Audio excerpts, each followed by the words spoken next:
Yo, it's like 2 in the morning, and I just be having some thoughts as I make some tea.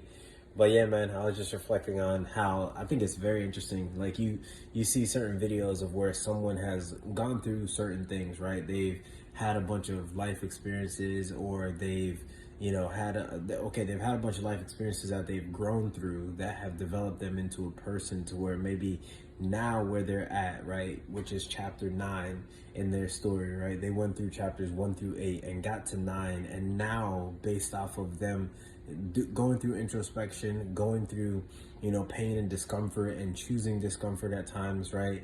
And I'm kind of relating to myself here, where it's like you've gone through certain things. When you now have a standard based off of the ones that you've risen yourself to and that you've elevated to, you may make a video nowadays in 2023 saying like, moving forward, I'm only going to accept this and that.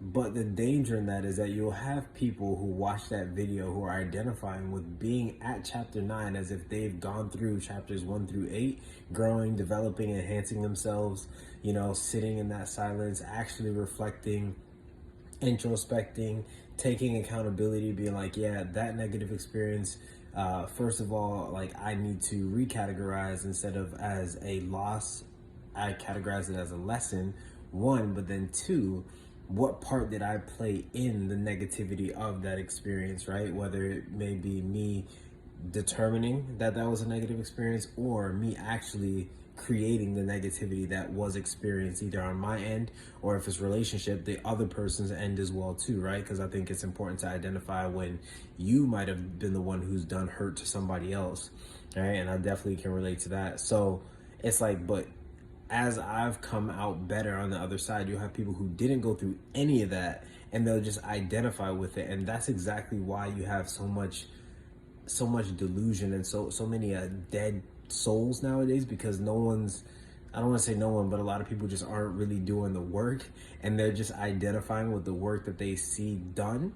And obviously the work's never done. It's a continuum, right? We're always growing. And of course, the more that you seek the Most High, the more that seed of Christ is in you, and you start to go through that sanctification, perfection process of eventually hopefully achieving that that true sanctification and walking in His light.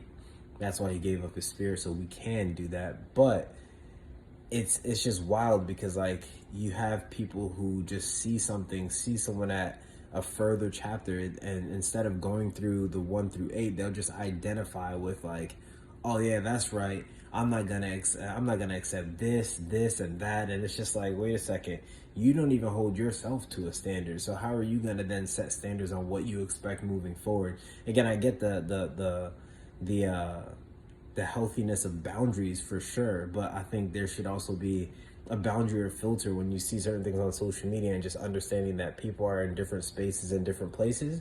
And just because you identify with how that person sounds, or you identify with like having that standard, don't let it just feed your ego to where you're just like, oh, that's right, I'm a 10. That's why you have these absolute negative numbers, people saying that they're 10s. It's like the only way that you can really believe that is because you've attached yourself to the ideologies that you've seen, or to the testimonies or stories that you've seen, that again, you would love to be there, but you don't want to go through what that person went through to get there.